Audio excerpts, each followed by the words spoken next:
안녕하세요. 마라나타 캐나다 교육교회의 조롬입니다. 오늘은 기독교의 기본진리 91번째 시간, 벨직 신앙고백서 제31조 교회의 직분자에 관한 내용입니다. 교회의 영적 질서는 교회 안에 신실한 남성들 중에서 직분자, 곧 목사와 장로, 집사를 선출해서 그들의 인도를 따름으로써 세워진다는 것이 성경의 가르침입니다. 그렇다면 교회 안에 이와 같은 직분자를 선출하는 방법은 어떠해야 할까요? 과연 어떠한 방법으로 하나님 앞에 신실한 사람을 교회의 직분자로 세울 수 있을까요? 먼저 생각해야 할 것은 교회의 직분자는 사람이 세우는 것이 아니라는 사실입니다. 물론 사람의 손을 통하기는 하나 그리스도의 교회에 필요한 직분자는 언제나 그리스도께서 은사를 주시고 그들이 선출되는 과정에도 성령님께서 역사하심을 반드시 기억해야 합니다. 따라서 직분자를 선출하는 과정을 인간적인 욕망으로 어지럽히는 일은 교회의 영적 질서를 훼손하는 것이며 머리이신 그리스도를 욕되게 하는 일이라는 것을 항상 명심해야 합니다. 때문에 이 모든 절차는 합법적인 선거를 통해 이루어져야 합니다. 누구도 자의적으로 또는 정해진 절차를 어겨가며 교회의 직분을 차지하려고 해서는 안 됩니다. 무엇보다 온 교회가 이것을 놓고 기도하는 일을 시작해야 합니다. 우리 안에 신실한 그리스도의 일꾼이 드러날 수 있도록 성령님께서 인도해 주실 것을 기도해야 합니다. 이것이 회중이 직분자를 선출하는 데 기여하는 가장 중요한 부분입니다. 이렇게 기도를 통해 시작된 절차는 모두가 합의된 방식에 순복하며 진행되어야 하고 개인의 욕심 때문에 선한 질서를 거스르는 일이 있어서는 안 됩니다. 교인들은 하나님의 말씀이 정하고 있는 직분자의 자격을 따라 이에 합당한 사람을 뽑아야 하며 개인적인 이해관계나 편견을 갖고 투표해서는 안 될 것입니다. 직분을 얻고자 하는 사람도 마찬가지입니다. 교회의 직분을 얻으려 하는 것은 선한 일을 사모하는 것이라고 하셨습니다. 왜냐하면 그것은 그리스도의 몸이신 교회를 섬기고자 하는 마음이 있기 때문이죠. 따라서 그런 선한 일일수록 더욱더 하나님의 말씀에 합당하게 이루어져야 합니다. 무엇보다 직분을 얻고자 하는 것이 내 개인의 욕심이 아니라 그리스도를 섬기고자 하는 충성된 종의 마음에서 나오는 것이라면 하나님의 부르심을 기다려야 합니다.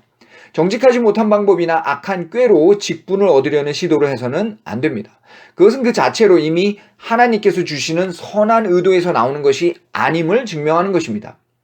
따라서 하나님의 부르심을 나 혼자만의 확신이 아니라 모든 회중과 함께 공적으로 확인하기 위해서도 가장 중요한 것이 바로 그 부르심의 증거를 기다리는 일입니다. 그리고 그 기다림은 앞서 말한 교회의 합법적인 절차를 통해서 증명이 됩니다. 이와 관련해서 한국교회 안에 향수처럼 뿌리 내린 전통, 곧 목사 개인이 혹은 갓 신학 공부를 마쳤거나 심지어 신학을 공부하는 중인 사람이 자기 열심만으로 스스로 교회를 개척해서 말씀 사역자로 자처하는 방법은 성숙한 교회로 나아가기 위해 꼭 검토해야 할 부분입니다. 또 한 가지 교회 직분과 관련해 우리 스스로에게 도전해야 할 것은 바로 직분자 사이의 동등성입니다. 장로와 집사는 말할 것도 없거니와 특히 말씀 사역자들 사이의 뿌리 깊은 계급의식은 머리 대신 그리스도께서 세우지 않으신 인간의 문화와 편견이 만들어낸 부산물이기 때문에 그렇습니다. 예수님께서 친히 우리의 선생은 한 분이요 우리는 다 형제라고 말씀하셨습니다. 또 신약성경 야고보서에서도 선생된 우리가 더 큰 심판받을 줄을 알고 많이 선생이 되지 말라고 하셨습니다. 어떤 사람에게 직분의 은사를 주시어 주님의 교회를 섬기게 하시는 것은 그가 남들보다 더 뛰어나거나 남들보다 죄가 덜하기 때문이 아닙니다. 모든 사람은 다 똑같은 죄인일 뿐입니다. 그런 죄인에게 직분을 주시는 것은 그 사람을 높이기 위해서가 아니라 죄인인 사람을 통해 교회를 세워가시는 하나님의 은혜를 드러내시기 위한 일입니다. 따라서 마땅히 하나님께 영광을 돌려야지 그 영광을 가로채는 일을 해서는 안 됩니다.